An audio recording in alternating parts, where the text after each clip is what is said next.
ಮತ್ತೆ ಬೆಂಗಳೂರು ಫಸ್ಟ್ಗೆ ಸ್ವಾಗತ. ಬೆಂಗಳೂರಿನ ಮಾರತಹಳ್ಳಿಯಲ್ಲಿ ಇವತ್ತು ಬಜಾಜ್ ಕೆಟಿಎಂ ಡ್ಯೂಕ್ ಬೈಕ್ಗಳ ರೇಸ್ ಭರ್ಜರಿಯಾಗಿ ನಡೆಯಿತು. ಸುಮಾರು 100 ಜನ ಸ್ಪರ್ಧಿಗಳು ರೇಸ್ನಲ್ಲಿ ಪಾಲ್ಗೊಂಡರು.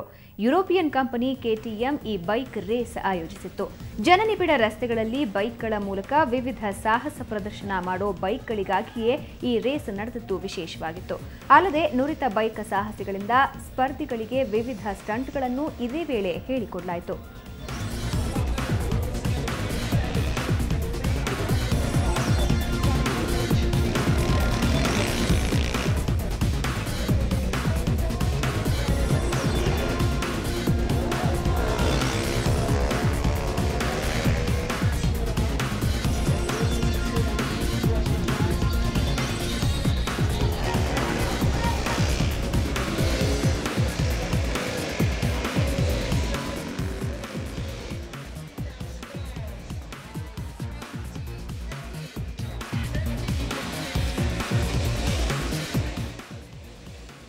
ಅಂದರೆ ಪ್ರತಿ ಸತಿ ಈವೆಂಟಿಂಗ್ ಮಾಡ್ತಾ ಇದ್ರೆ ನಮ್ಮ ಹುಡುಗರು ಬೆಂಗಳೂರಲ್ಲಿ ಎಷ್ಟು ಜನ ತುಂಬ ಜನ ರೋಡ್ ಮೇಲೆ ಓಡಿಸ್ತಾರೆ ಬೈಕು.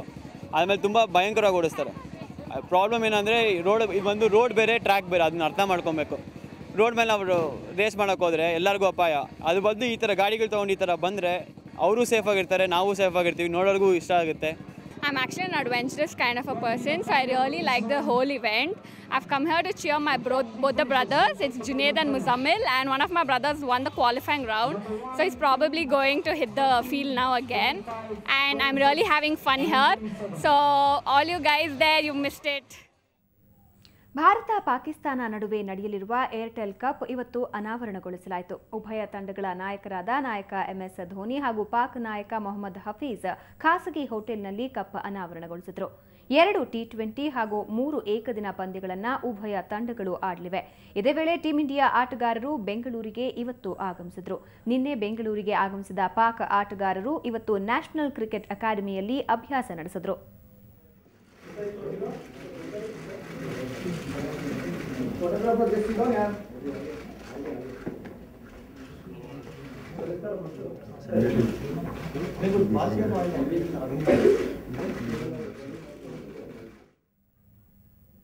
ಸಿಲಿಕಾನ್ ಸಿಟಿಗೆ ಇವತ್ತು famous Bollywood choreographer Terence Louis ಬಂದಿದ್ರು. ನಗರದ ಲಲಿತ ಅಶೋಕ ಹೋಟೆಲ್ಗೆ ಬಂದಿದ್ದ ಟೆರೆನ್ಸ್ ಸುಮಾರು 250ಕ್ಕೂ ಹೆಚ್ಚು ಹುಡುಗಿಯರಿಗೆ ಹಿಪ್ ಹಾಪ್ ಹಾಗೂ ಬಾಲಿವುಡ್ ಡಾನ್ಸ್ ತರಬೇತಿ ನೀಡಿದ್ರು.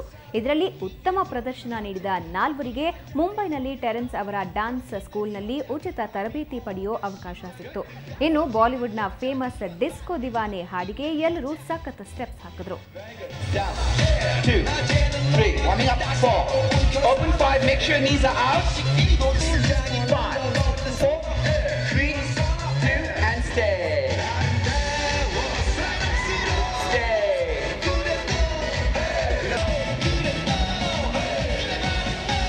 Coming up. Ready for the double style? Open Gangnam Style. Gangnam Style.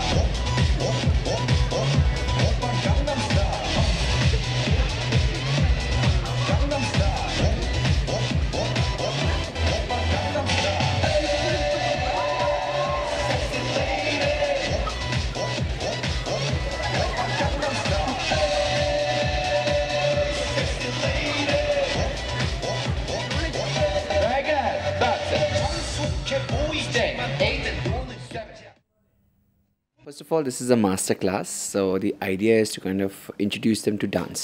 The thing is that the initiative was to kind of make people who have never danced before, who have got 2 left feet, who think they are too old to dance, or who think they are too young to dance. We want to kind of make them understand that dance is not restricted to age, or how you feel. It's just come for the class because it'll change you completely from what you were. ಇದು ಇವತ್ತಿನ Bengaluru first ನೇರ ದಿಟ್ಟ ನಿರಂತರ ಸುದ್ದಿಗಾಗಿ ನೋಡ್ತಾ ಇರಿ ಸುವರ್ಣ news.